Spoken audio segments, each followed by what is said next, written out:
Olá, sejam bem-vindos a mais um HSVcast, o nosso podcast de saúde do Hospital Santa Virgínia. Hoje temos um tema muito importante para discutir com dois especialistas da instituição, que são os protocolos emergenciais de sepse, dor torácica e acidente vascular cerebral.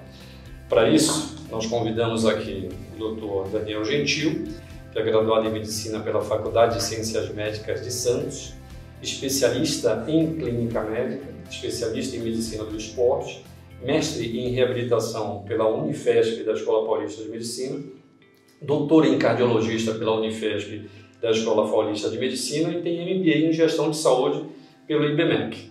Bom dia, doutor Daniel, muito obrigado. Estou à disposição. Por ter vindo. Temos aqui também a doutora Márcia Schettini Maroto, formação na Universidade Federal de Pernambuco, residência médica no Instituto de Infectologia Emílio Ribas, trabalha na Comissão de Controle de Infecção Hospitalar do Hospital Santa Virgínia desde 2005, tem uma vasta experiência.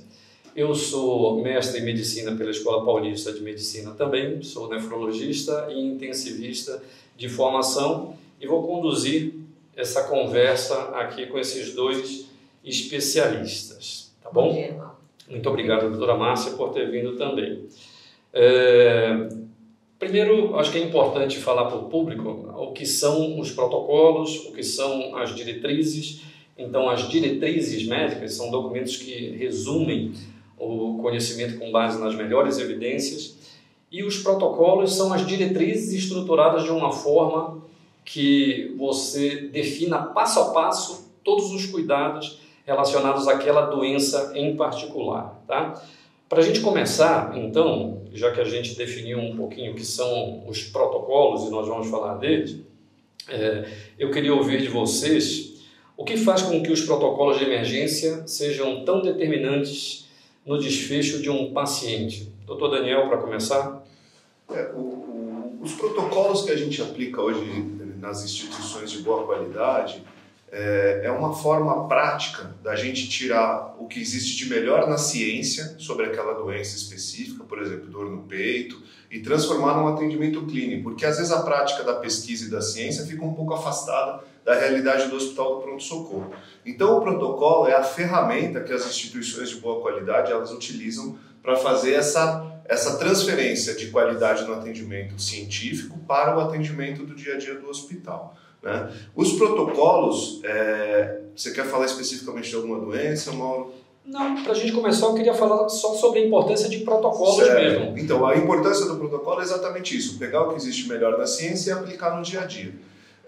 Os protocolos eles são pensados por pessoas que têm um excelente conhecimento científico, um excelente conhecimento da prática da clínica médica, para evitar que a gente tenha perdas, deslizes e passe desapercebido algumas situações que podem ser potencialmente graves para o paciente. Né? Por exemplo, um paciente com febre. Se ele tiver só a febre, né, doutora Márcia, e uma taquicardia associada, é uma situação. Mas se ele tiver uma febre, uma taquicardia e uma falta de ar junto, uma frequência respiratória aumentada, já sinaliza uma potencial gravidade no caso. E é essa sensibilidade que o protocolo, os protocolos de saúde devem captar, tentar para realmente não deixar escapar nada do que é mais sério. E aí a gente tem, falando um pouquinho mais especificamente dos protocolos, uma série de condutas que já são pré-estabelecidas, que se seguidas pelo paciente, pelos plantonistas, pelos médicos, pela pessoa que está conduzindo o atendimento, vai garantir uma grande qualidade e muito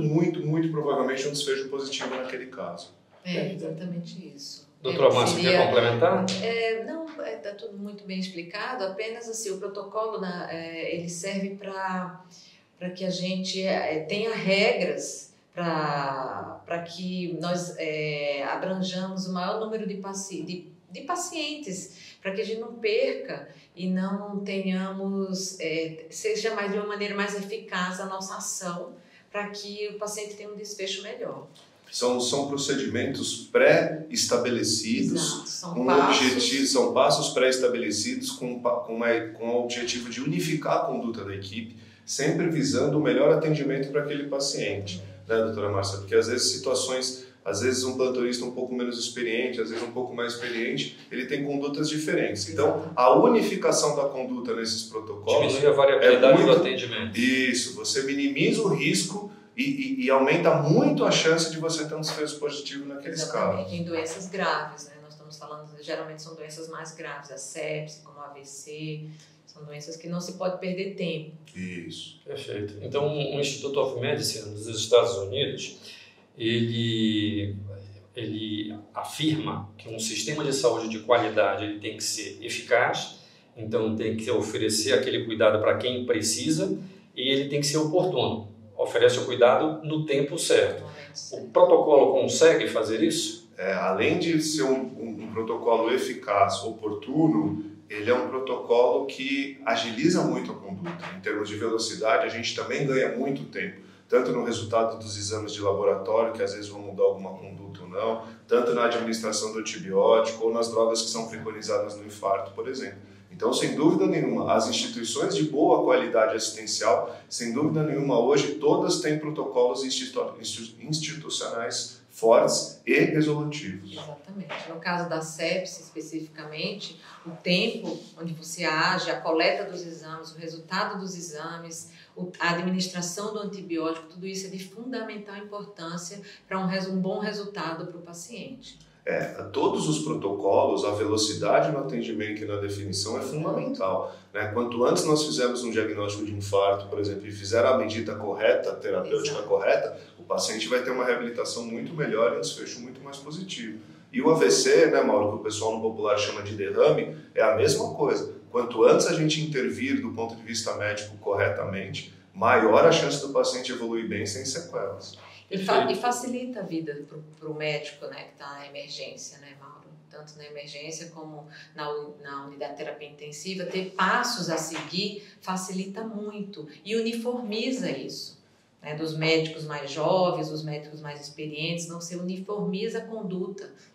Perfeito. E facilita o atendimento. Muito bom. Bom, esses protocolos eles são construídos por nós aqui do hospital. Nós pegamos as melhores evidências científicas, a gente se reúne formando um comitê para discutir como que o protocolo vai ser implantado, como que vai ser feito o treinamento dos médicos, a coleta dos dados, né? Porque a finalidade do protocolo, como ambos falaram, é agilizar o atendimento, porque as doenças que nós vamos discutir hoje, todas elas, o desfecho depende de quanto antes você fizer o diagnóstico e quanto antes você instituir o tratamento, não é? O hospital está preparado para o atendimento dessas 3 patologias, na sua opinião, doutor Daniel, como médico que vive isso todos os dias? O Hospital Santa Virgínia está muito bem estruturado e preparado para a condução desses protocolos. Já é uma realidade institucional há muitos anos e isso acaba se revelando de uma forma muito positiva no desfecho que a gente tem muito positivo dos nossos pacientes. É interessante você ter falado isso, e a doutora Márcia também. Tem um trabalho que ele avaliou o que diferencia os hospitais de melhor qualidade, que têm os desfechos bons, dos hospitais de pior qualidade, que o desfecho não é tão bom assim. E uma das coisas que diferencia é o número de protocolos que tem instalados e funcionando naquele hospital. Né? Tem que ser protocolo bem sólido, com treinamentos adequados, bem instituídos. Muito bom. Então, vamos falar um pouquinho agora, já que vocês já falaram para as pessoas a importância desses protocolos, de alguns protocolos em particular, né? Então, doutora Márcia, essa pergunta vai especificamente para você. A sepse é uma condição bastante grave, muitas vezes é silenciosa, o paciente tem uma mortalidade elevada.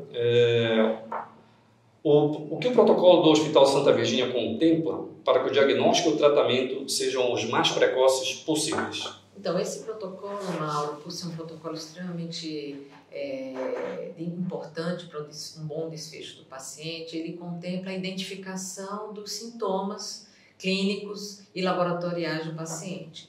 O paciente, depois que ele é identificado, tem que ser muito rápida a coleta dos exames, o resultado dos exames, onde é importante um bom laboratório para que esses resultados cheguem num tempo hábil, e a administração dos medicamentos corretos. A escolha desses medicamentos ela é feita baseada no foco provável de infecção do paciente. Então, o médico que faz a identificação dos sinais e sintomas, ele tenta inicialmente identificar o foco de infecção do paciente e ele faz a escolha do antibiótico direcionado para esse foco infeccioso. Tudo isso é decidido anteriormente por esse grupo, pelo comitê do hospital, e é tudo muito bem estabelecido.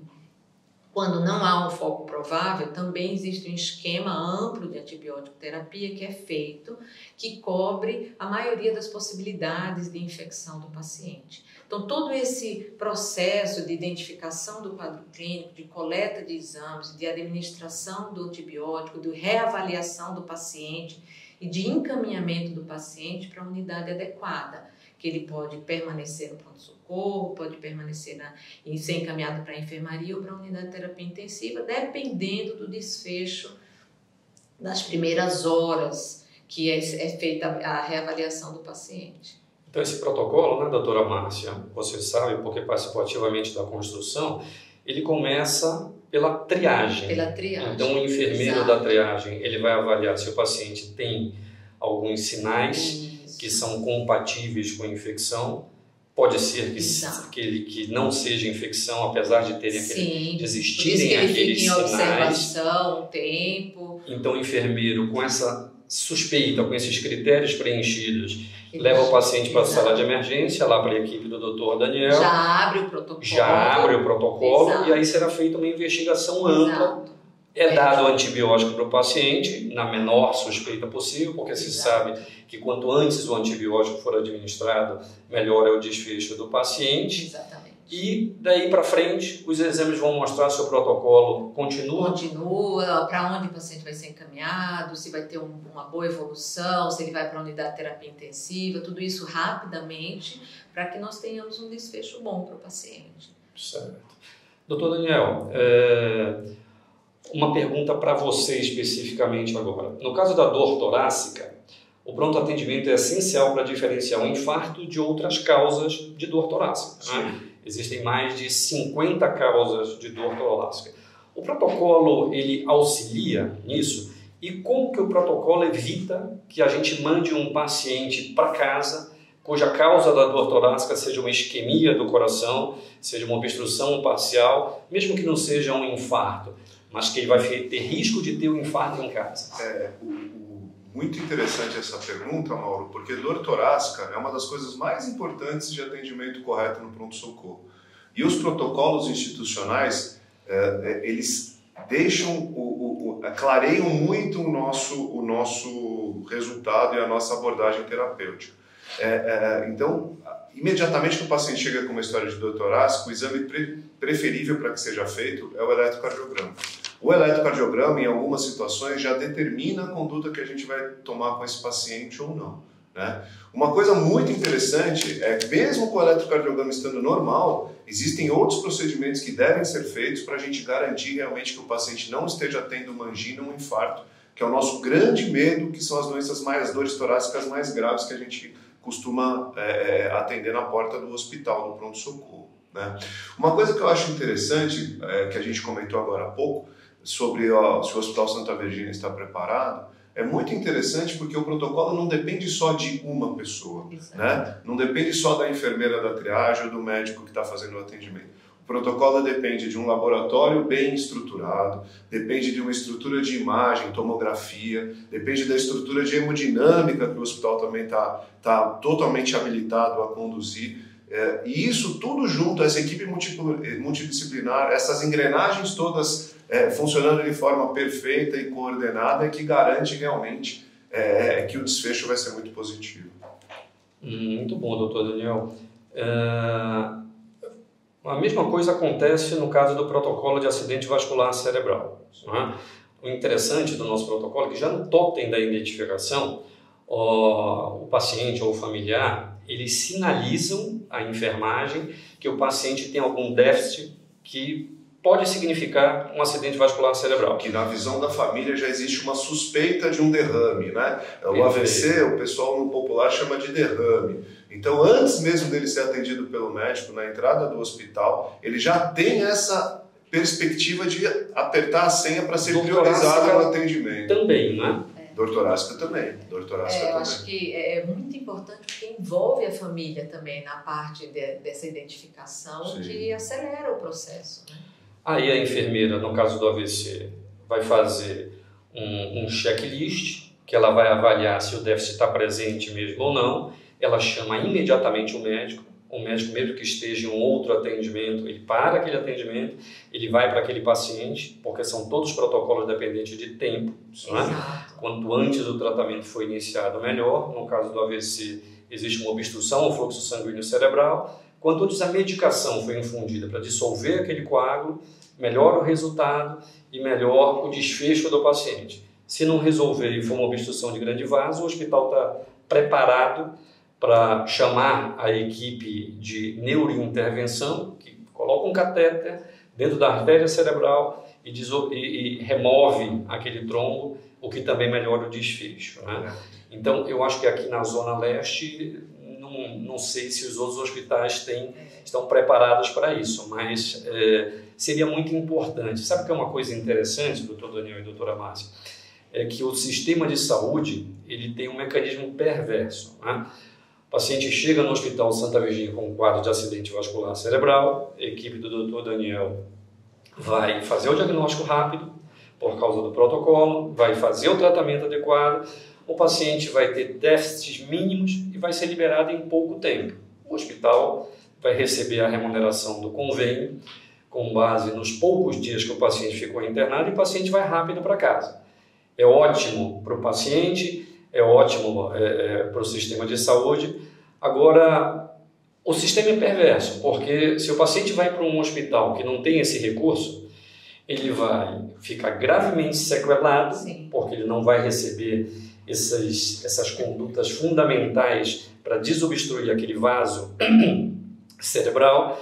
Ele pode ficar no aparelho com ventilação muito tempo, pode sair com traqueostomia, pode sair com um tubo para alimentação, ele vai ter escaras porque vai ficar deitado muito tempo e vai ficar internado 2 meses. E aquele hospital vai receber uma remuneração muito boa do plano de saúde. Um ônus imenso, né? Para o paciente, para a família e até para o próprio sistema de saúde. Mas a eficiência do sistema de saúde é fundamental, né? Assim, e para a gente ter uma boa prática médica e agilidade enfim. Mas eu acho que esses protocolos a gente não deve pensar apenas na parte financeira, a gente tem que pensar também principalmente na qualificação do atendimento e o retorno para o paciente. Então, legal isso. O Hospital Santa Virgínia, muito bom. Ele, apesar de pensar na sustentabilidade, óbvio, é um hospital que pensa sobretudo no paciente. Sim, quando ele implanta esse tipo de protocolo. Sem dúvida nenhuma. No passado, principal é o atendimento nos protocolos de sepse, como o diagnóstico era retardado, o paciente ficava 2 meses na UTI. Exato. Então, infecção hospitalar, as bactérias ficando resistentes. Sim. Muitos leitos de UTI foram fechados, né, quando se aderiu ao protocolo sepse. E os protocolos do Santa Virgínia, eles pensam sobretudo na qualidade, no bom atendimento. Bom, nosso próximo questionamento aqui é a integração e desafios nesse atendimento de emergência. Os 3 protocolos envolvem múltiplas especialidades. Como é que acontece a comunicação entre os setores, doutor Daniel? Você me falou que isso depende do laboratório, eu falei um pouquinho que a enfermeira. Como que funciona aqui no Hospital Santa Virgínia essa integração para que o protocolo funcione de modo adequado? A comunicação ela é muito ativa, é muito rápida, muito ágil. Nós temos tanto grupos de WhatsApp para determinada que envolvem todos os especialistas que estão na retaguarda. E uma coisa que eu acho que é importante a gente ressaltar aqui é que o Hospital Santa Virgínia tem todas as especialidades na retaguarda, né? Então, se nós precisamos, por exemplo, de um neurocirurgião para ajudar no atendimento de um AVCH, que é o derrame hemorrágico que vaza o sangue dentro da cabeça, a gente aciona eles via ligação, via WhatsApp, e eles comparecem aqui de forma quase que imediata para conduzir o caso de forma mais assertiva.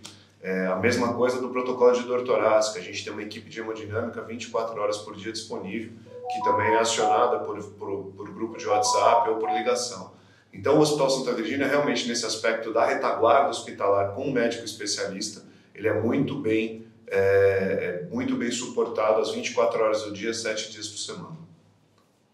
Perfeito. Quer completar alguma coisa, doutora Márcia? Não, relacionado ao protocolo sepsi, o que nós precisamos são a abordagem clínica e a nossa UTI, que está sempre agora reformada, uma UTI muito boa, que está aberta a receber esses pacientes prontamente, com o número de leitos adequado, que seria a conduta de maior ação e benefício ao paciente. Foi interessante a doutora Márcia citar a UTI, porque existe uma ferramenta que as UTIs de boa qualidade adotam, né, um aplicativo que chama EpiMed. Esse EpiMed, ele existe em todas as UTIs boas do Brasil, e de São Paulo, as melhores UTIs do Brasil estão aqui, né?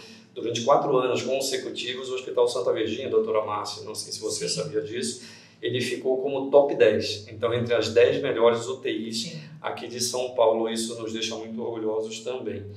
Eu queria fazer uma pergunta para você, Daniel, se você tem algum caso marcante em que o protocolo fez a diferença. Eu fiquei sabendo de um caso de AVC muito interessante, que por sinal foi o senhor que conduziu. Se você pudesse nos contar esse caso, seria interessante. Assim, Mauro, na prática clínica tem muitos pacientes que marcam a gente, né? A gente lembra, é difícil citar um, até porque a gente está aí disponível para fazer os atendimentos da melhor forma possível. Mas esse paciente em específico era um senhor de 64, 65 anos, se não me falha a memória, teve uma tontura, estava trabalhando normalmente, teve uma tontura, foi trazido por colegas de trabalho e realmente ele teve um AVC de cerebelo, que é essa região posterior do crânio, que cuida dessa parte postural, e a manifestação pode ser realmente só de tontura.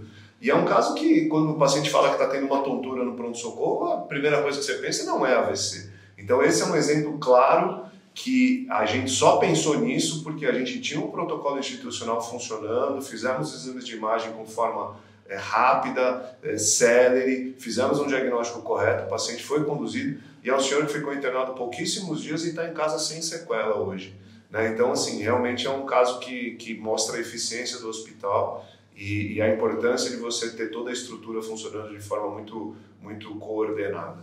Parabéns por esse caso. Eu tive a oportunidade de dar uma olhada no prontuário do paciente, até porque um dos meus papéis aqui na instituição é avaliar o desfecho dos protocolos, e eu vi que o paciente ele teve um rebaixamento do nível de consciência, ele não se mexia nada, ele não falava. Então, com as etapas adequadamente seguidas do protocolo, em poucas horas era um paciente que já tinha sido removido o tubo, que tinha sido implantado para ventilação, e que estava se movimentando e que estava conversando. Então foi um caso bem interessante. Sem dúvida, foi um caso de sucesso. Vamos lá, doutor Daniel, mesmo com os protocolos bem estruturados, o que ainda é um desafio no dia a dia do pronto atendimento? Os protocolos, como a gente já falou aqui de forma acho que bem clara, eles realmente minimizam muito as dores do médico, da equipe de atendimento que está na porta do pronto-socorro. E como a gente falou já algumas vezes, eles melhoram muito o resultado de qualidade para o paciente final. Mas sem dúvida nenhuma, a gente tem algumas situações que a gente ainda não consegue encaixar nos protocolos, e eu acho que é um desafio para a gente daqui para frente, aumentar o número de protocolos para tentar ser o mais sensível possível e realmente assim tender a trabalhar com um erro zero na porta do pronto-socorro, que é um desafio muito grande para qualquer instituição de saúde. Muito bom, perfeito. Doutora Márcia, a gente está caminhando para o nosso desfecho aqui, e o quarto bloco aqui de perguntas ele diz respeito à conscientização e orientação para a população. Ainda é frequente que muitos pacientes cheguem no hospital em estado crítico, E como a gente já comentou, esses 3 protocolos que discutimos aqui, quanto antes o diagnóstico das doenças e o tratamento foi instituído, melhor o desfecho. Como é que a gente pode educar a população para que venha precocemente para o pronto-socorro, doutora Márcia? Olha, Mauro, eu começaria até um pouquinho antes. Eu acho que todas essas 3 patologias, assim como outras, é importante a gente trabalhar sempre com a prevenção. A prevenção, principalmente os mais idosos, dependendo da faixa etária, procurar um médico, tá fazendo os exames adequados para que não chegue ao ponto de infarto, de AVC. Então, a prevenção é uma medida muito importante da população. Eu sei que é difícil, mas assim, é importante que o familiar, que a família trabalhe em conjunto, principalmente com os mais idosos, para que a gente não chegue ao ponto de precisar ir ao pronto-socorro. Porém, quando isso acontece, uma demanda grande ao pronto-socorro, que é isso que a população às vezes fica adiando, procurar o pronto-socorro, mas tem vários pontos que chamam muito a atenção.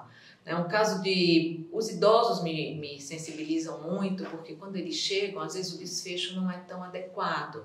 E a família tem que estar muito presente. Então, fica sempre alerta.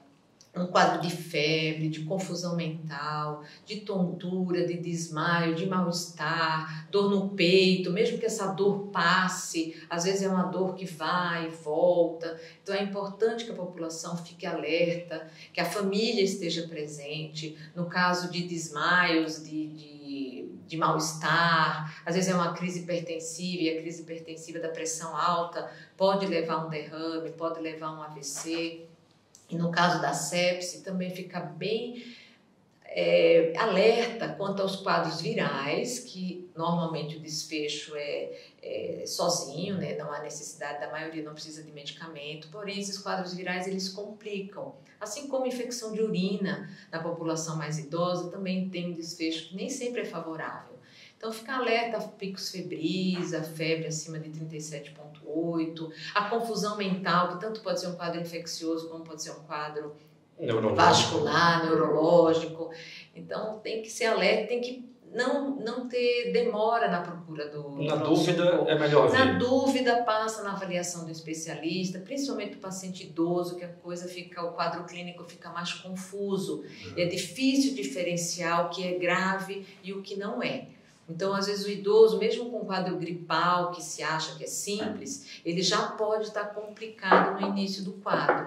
Então, não pode haver demora na procura do pronto-socorro e na avaliação do médico. Pode procurar seu próprio profissional, seu próprio médico, mas se não tiver, ou tiver dificuldade em localizar o médico da família ou o médico de confiança, venha ao pronto-socorro. Faça uma avaliação e, se não for nada grave, já fica o alerta de observação com medicações mais adequadas para o quadro. É interessante, né, Márcia, só para complementar, que às vezes os pacientes mais idosos ou os pacientes que têm muitas comorbidades, né, várias doenças juntos, pressão alta, diabetes, colesterol aumentado, obesidade, às vezes os quadros são realmente um pouco confusos, né, até às vezes para o médico. Exato. Então a família não tem que assumir sozinha essa responsabilidade em casa.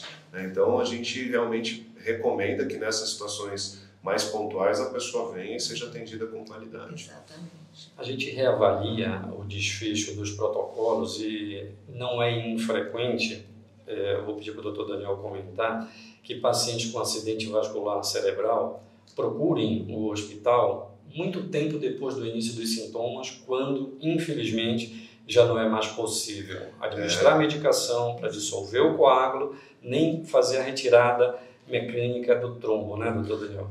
Às vezes o derrame, né, que é o AVC, o acidente vascular cerebral, que ele pode ser isquêmico, né, quando falta sangue dentro do cérebro, ou hemorrágico, que é a minoria dos casos, mas também a gente tem que estar atento a isso. Realmente o atendimento rápido, o prognóstico e a diminuição de sequelas é absurdamente diferente. Então realmente é uma doença que depois que a célula nervosa morre, a gente não tem como recuperar ela. E aí fica fora dos protocolos e a gente fica sem saber como agir. Aí os tratamentos, as tudo mais difícil, tudo pior.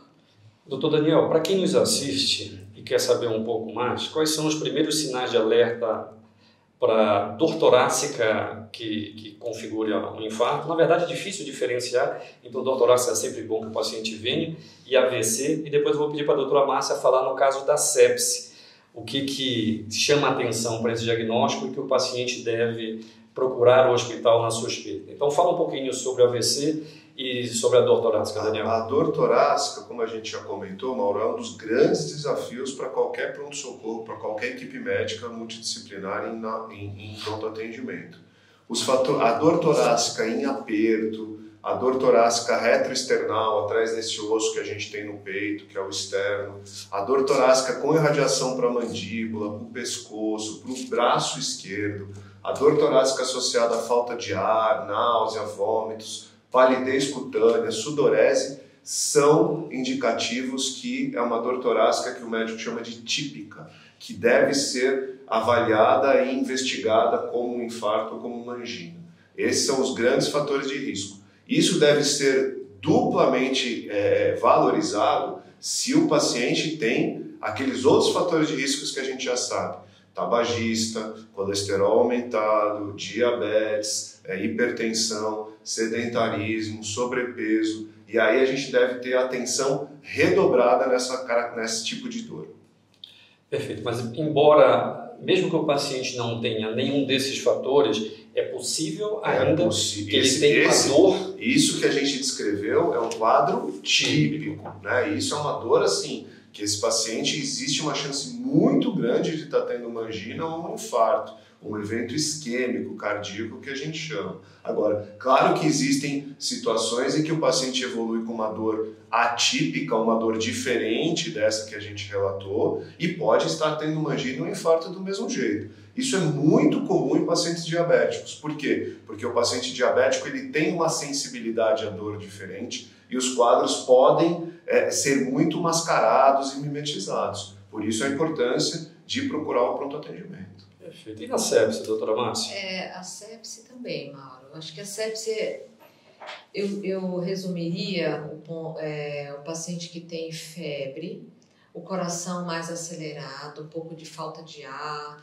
e mal-estar, desmaios, tontura. Só que a sepse, você tem a sepse de vários focos. Os focos infecciosos, eles podem ser vários. Pode ser a parte do pulmão, pode ser urina, pode ser abdominal, pode ser pele. Então, existem vários focos prováveis de infecção. Então, eu acho que observar o desfecho do início da infecção, se for um quadro viral pulmonar, por exemplo, se o paciente inicia um quadro com influenza, com um quadro gripal, ele pode não evoluir bem. Covid, né? Covid que está voltando, exatamente. Não esquecer que todos esses quadros virais, eles são virais, então a maioria não necessita de tratamentos específicos, porém eles podem ter um desfecho de infecção bacteriana, porque a sepse é causada por bactéria.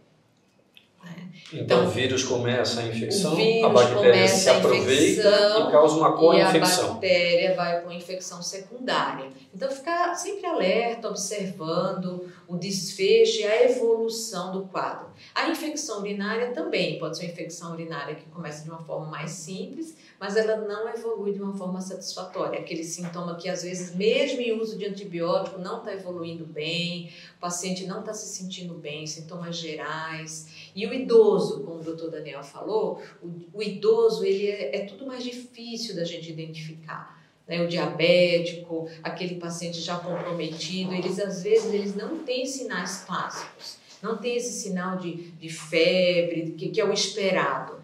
Então, qualquer evolução deixou de receber, aceitar bem a dieta, é um paciente que falava bem, não está mais falando, que era consciente, está confuso. Então, às vezes são sinais e sintomas muito tênues, muito sutis, que no idoso isso é o cuidador, seja ele um profissional ou um familiar, ele que identifica essa má evolução, no caso dos idosos, né? E é interessante porque o idoso pode nem ter febre e está com febre, quadro de sepse. Exato, às vezes só uma confusão mental, não aceitação da dieta, vômito. Então, às vezes um simples sinal e sintoma já faz a identificação de uma má evolução do quadro. Mas só uma situação em relação à infecção de urina, a gente fala muito do idoso, mas a mulher jovem, também pode evoluir de forma desfavorável, né? Geralmente a infecção de urina em mulher jovem, na faixa de 20, 25 anos, ela geralmente começa com uma cistite, que é uma infecção de urina baixa, recebe o tratamento, que dá ardência para urinar, urgência miccional, não evoluiu bem. Essa bactéria pode subir, pode pegar o rim, e a gente chama de pielonefrite. E aí a gente já tem uma situação potencialmente muito mais grave. Então, assim, claro que a situação no idoso requer muito cuidado, mas a gente não pode esquecer desse grupo de pacientes que são mulheres jovens, que tem muita infecção urina. E a sepse urinária em pacientes jovens é uma entidade muito grave e evolui mal. Então tem que ficar realmente bem esperto, bem atento para esses quadros que mesmo em uso de antibiótico, às vezes não evolui bem. Isso. Perfeito. Do AVC, gente, para ficarem alertas, as alterações geralmente são bastante agudas, o paciente pode ter alteração visual, o paciente pode ter desvio da boca para um dos lados, o paciente pode ter dificuldade de entender o que se fala ou de falar, pode ter redução da força e redução da sensibilidade, geralmente em um lado do corpo, né? Então, esses indícios eles chamam muita atenção e aumentam muito a chance do paciente estar desenvolvendo um quadro de AVC. Mas existem outros sintomas, como o próprio Dr. Daniel falou, às vezes uma vertigem, uma tontura, é um AVC cerebelar, né, de uma região responsável pelo equilíbrio do corpo, então é sempre importante vir para avaliação. Bom, foi bem interessante o que vocês falaram, acho que ficou bem claro para quem nos ouve que os protocolos são muito importantes, né, e a literatura médica ela mostra muito isso. Tem vários trabalhos mostrando que o protocolo melhora o desfecho do paciente porque reduz o tempo até o diagnóstico, reduz o tempo até o tratamento, faz um tratamento multidisciplinar, aloca o paciente aonde ele tem que ir, na UTI, na enfermaria, e é bom para o sistema de saúde como um todo e principalmente para o paciente, que é o nosso foco de atenção, né? Sem dúvida. Muito obrigado, doutor Daniel e doutora Márcia. Gostaria de deixar alguma palavra final?